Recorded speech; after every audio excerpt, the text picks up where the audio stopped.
하나님은 그렇게 망가진 우리를 회복시켜 주시는 것을 기뻐하시는 분이십니다. 안녕하세요. 이태희 목사입니다. 오늘도 우리에게 귀한 날 허락하신 주님께 감사를 드립니다. 오늘 우리에게 은혜를 주실 하나님의 말씀은 로마서 9장 25절에서 33절까지의 말씀입니다. 제가 새번역 성경으로 읽겠습니다. 그것은 하나님이 호세아의 글 속에서 하신 말씀과 같습니다. 나는 내 백성이 아닌 사람을 내 백성이라고 하겠다. 내가 사랑하지 않던 백성을 사랑하는 백성이라고 하겠다. 너희는 내 백성이 아니다 하고 말씀하신 그곳에서 그들은 살아계신 하나님의 자녀라고 일컬음을 받을 것이다. 그리고 또 이사야는 이스라엘을 두고 이렇게 외쳤습니다. 이스라엘 자손의 수가 바다의 모래와 같이 많을지라도 남은 사람만이 구원을 얻을 것이다.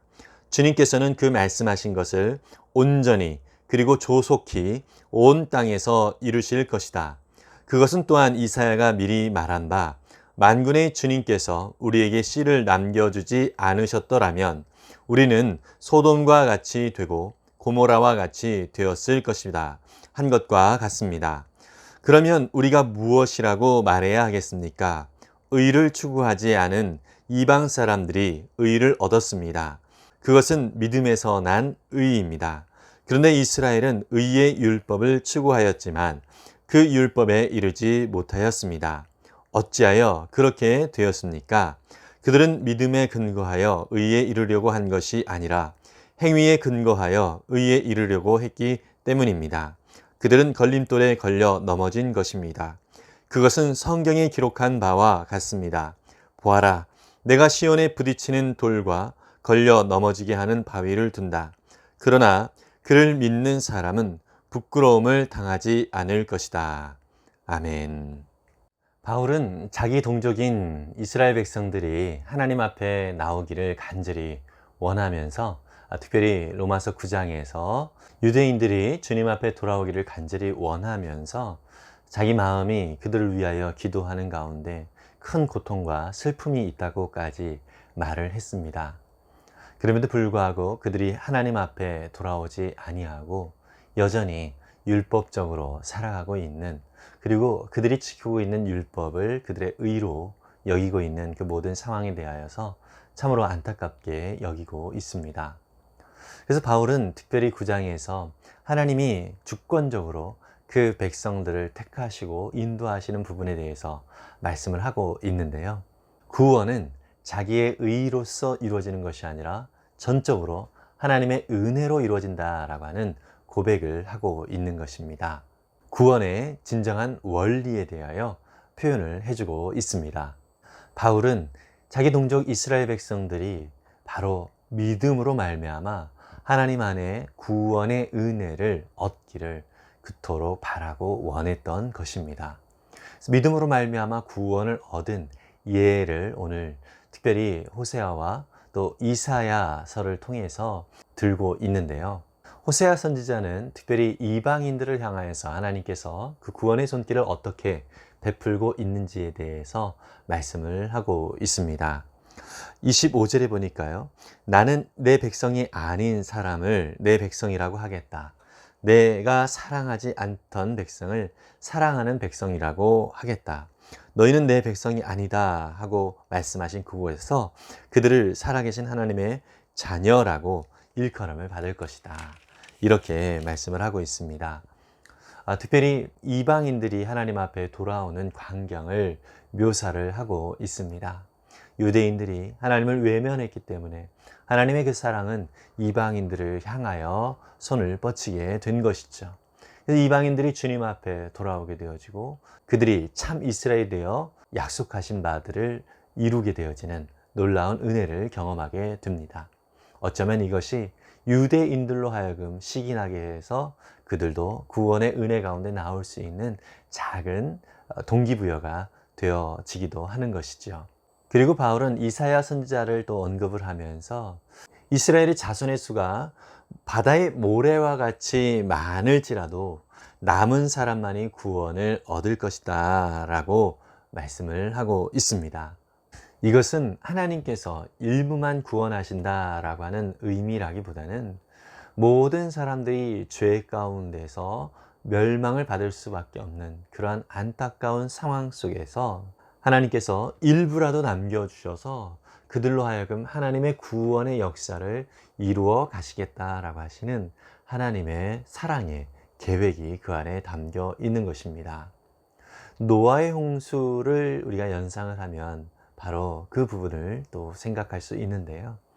사람들이 멸망을 당할 수밖에 없는 죄악으로 물든 이 세상을 완전히 멸망하지 않으시고 하나님이 노아를 택하여 그 가족들을 구원을 해 주시죠. 완전히 멸하시는 것이 아니라 하나님께서 일부를 구원하셔서 하나님의 그 구원의 놀라운 역사들을 이루어 가시는 것을 볼 수 있습니다. 창세기 6장 9절에 보면 노아는 당대에 흠없고 의로운 자다라는 평가를 받고 있고요. 또 하나님과 함께 동행했다라고 이야기를 합니다. 그런데요, 바로 그 앞절인 창세기 6장 8절에 보면 노아만 주님께 은혜를 입었다라는 표현을 하고 있습니다. 다시 말해서 노아가 의롭고 흠이 없는 사람이 될 수 있었던 것, 그리고 하나님과 동행하는 사람이 될 수 있었던 것은 하나님께서 노아에게 은혜를 베풀어 주셨기 때문이라는 것을 우리는 알 수 있습니다. 이스라엘 백성들도 바로 모두가 멸망을 당할 수밖에 없는 그러한 존재들이었음에도 불구하고 하나님께서 그들 가운데 은혜를 주셔서 남은 자들을 허락해 주셨습니다. 그리고 그들로 하여금 하나님의 놀랍고 귀하신 구원의 역사를 이루어 가시는 것을 우리는 살펴볼 수 있습니다. 하나님은 결코 일부만 구원하시려고 하는 것이 아니라 모든 사람들이 하나님 앞에 돌아오기를 원하고 계십니다. 근데 워낙 사람은 죄인이기 때문에 이 죄로 인하여서 모두가 멸망의 길로 갈 수밖에 없는 것이지요. 이러한 상황 속에서 하나님께서 그 이스라엘 백성들을 향한 놀라운 구원의 계획을 계속해서 이어가고 있는데요. 이러한 방법, 저러한 방법, 다양한 방법으로 하나님께서 그들 가운데 일하고 계시는 것을 바울은 묘사를 하고 있는 것입니다. 그렇다고 해서 이 구원이 대충 이루어질 수 있는 것은 아닌 것입니다. 오직 믿음으로 말미암아 구원을 얻게 되는 것이죠. 이 유대인들은 율법을 지킴으로 말미암아 의롭게 된다는 생각을 하고 있었던 사람들입니다. 그런데 율법으로 말미암아 구원을 얻을 사람은 이 세상에 아무도 없는 것입니다.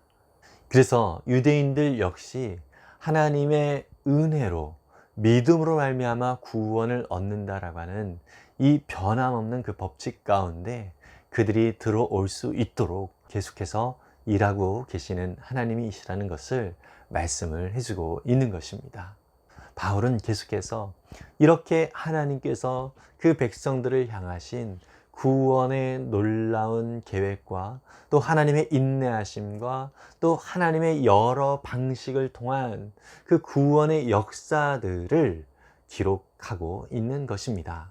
그 하나님의 은혜가 무엇인지를 우리가 더 풍성히 알기 위하여 우리의 상태가 어떠한 상태인가 라고 하는 것을 깊이 깨달을 필요가 있는 것입니다. 그래서 바울은 오늘 29절에서도 이사야 선지자의 말을 인용하여서 만군의 주님께서 우리에게 씨를 남겨주지 않으셨더라면 우리는 소돔과 같이 되고 고모라와 같이 되었을 것이다 라고 말씀하고 있습니다. 여러분, 소돔과 고모라라고 하는 도시를 아시나요? 예, 죄악으로 말미암아 완전히 멸망을 당한 도시가 바로 소돔과 고모라이지요. 소돔과 고모라는 죄가 만연된 곳이다 라고 하는 상징성 있는 장소를 일컫게 되는 것이죠. 그 모든 것들은 결국 멸망의 길로 갈 수밖에 없는데 하나님께서 그들 가운데 남은 자들을 허락해 주셨다라고 말씀을 해주고 있습니다. 이것이 하나님께서 그 백성들을 구원하시는 방법이라고 하는 것입니다. 하나님은요, 끝까지 기다리시고 인내하시는 하나님이십니다. 누가복음 15장에 둘째 아들과 아버지의 이야기가 나오는데요. 바로 그 아버지께서 그 아들을 기다리셨던 것처럼 하나님은 그 백성들을 그렇게 기다리고 계신다라고 하는 것입니다. 저와 여러분들이 신앙생활을 하면서 늘 하나님의 은혜와 그 사랑 가운데 잠겨 살게 되어지면 참 좋겠지만, 우리도 역시 이 땅의 악한 세력으로 말미암아 넘어지기도 하고요, 시험에 들기도 하고요, 심지어 하나님을 원망하며 하나님을 대적하는 그러한 자리에 나아가기도 합니다. 그러나 여러분, 우리 심령 깊은 곳에 하나님이 부어주신 은혜가 있기 때문에 우리는 그러한 상태에서 머물러 있는 것이 상당히 불편하게 됩니다. 그래서 결국 하나님 아버지를 생각하게 되는 것이죠. 마치 누가복음 15장에 나와 있는 그 둘째 아들이 아버지가 주신 모든 재산을 다 탕진하고 아버지 집을 생각했던 것처럼, 우리는 이렇게 저렇게 해봐도 우리 심령을 채울 수 있는 것은 오직 하나님밖에 없기 때문에 그 하나님을 생각하며 그 하나님을 그리워하는 마음을 우리는 갖게 되는 것입니다. 여러분, 그러할 때 결코 부끄럽게 여기지 않기를 바랍니다. 담대하게 하나님 앞에 나올 수 있는 저와 여러분들이 되기를 바랍니다. 하나님은 그렇게 망가진 우리를 회복시켜 주시는 것을 기뻐하시는 분이십니다. 어쩌면 그렇게 망가진 그 자리가 우리의 자기의와 우리 자신의 힘을 빼는 그러한 자리가 되어지는 것 같습니다. 우리의 힘을 뺄 때에 비로소 우리는 하나님 앞에 온전히 나아갈 수 있게 되는 것이지요. 그래서 결국 하나님만이 우리의 주님입니다 라고 하는 믿음의 고백을 하면서 더 굳건한 믿음의 반석 위에 서게 되는 것입니다. 여러분, 하나님은요, 끊임없이 우리의 힘을 그렇게 빼게 하시는 것 같습니다. 수영을 배울 때에 강사가 늘 하는 말이 있지요. 몸에 힘 빼세요, 힘 빼세요, 이런 이야기를 합니다. 힘을 빼야 우리가 자유롭게 물 위에서 수영을 할 수 있기 때문인 것이죠. 그렇습니다. 우리가 하나님의 놀랍고 귀하신 예비된 그 복을 누리기 위해서는 우리의 힘을 빼야 하는 것입니다. 내 힘으로 살고자 하는 이 자기의를 다 내려놓아야 합니다. 오직 예수 그리스도의 십자가의 은혜만을 붙들고 나아갈 때에 우리는 하나님 안에서 참된 만족과 기쁨과 평강을 누리게 되는 것입니다. 우리 모두가 그렇게 하나님 앞에 나아갈 수 있기를 간절히 바랍니다. 기도하겠습니다. 사랑의 주님, 우리의 구원을 위하여 끊임없이 일하시고 역사하여 주셔서 기어이 우리를 하나님의 그 풍성한 은혜와 사랑을 누리는 자리, 하나님의 거룩한 자녀의 자리로 불러주심을 인하여 감사를 드립니다. 하나님, 우리가 주님을 멀리하고 외면했던 그 자리에 있을지라도 끝까지 하나님 아버지를 바라볼 수 있는 믿음을 허락하여 주시옵소서. 주님, 우리 자신의 그 힘을 빼고 오직 예수 그리스도의 십자가의 은혜와 그 사랑을 우리가 바라보면서 주님 앞에 겸손히 엎드리는 놀라운 은혜의 삶을 살아갈 수 있도록 도와 주옵소서. 오늘도 우리 자신의 힘을 빼고 오직 예수 그리스도의 은혜만을 구하며 겸손히 주님 앞에 나아가기를 원하오니, 주님, 우리를 통하여서 이 땅 가운데 하나님 아버지의 크고 놀라운 영광을 풍성히 경험토록 역사해 주옵소서. 감사드리며 예수님의 이름으로 기도했습니다. 아멘. 유대인들은 자기의 의를 세우기 위해서 살아가려다 보니까 예수님이 이 땅에 오신 것이 상당히 걸림돌처럼 느껴졌습니다.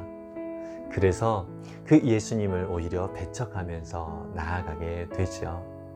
다시 말해서 죄가 우리 가운데 있을 때는 예수님이 우리 가운데 가까이 오는 것이 부담스럽고 장애물처럼 느껴지는 것입니다. 혹시 예수님이 우리와 함께 동행한다는 사실이 부담스럽게 느껴지는 경우가 있습니까? 그렇다면 우리 안에 죄의 영향력이 우리를 사로잡고 있다라는 증거인 것입니다. 주님이 우리 가운데 함께 하신다는 사실을 기뻐하고 즐거워하는 저와 여러분들이 되기를 원합니다. 그러기 위해서는 우리 심령 깊은 곳에 오직 주님의 말씀으로 가득 채워져 있어야 하고요. 늘 주님 앞에 겸손히 엎드려 기도하는 삶이 우리 가운데 요청되는 것입니다. 날마다 말씀과 기도로 주님 앞에 겸손히 나아가서 하나님의 그 우리를 향하신 놀라운 은혜를 풍성히 누릴 수 있기를 간절히 바랍니다. 하늘 복 많이 받으세요. 샬롬.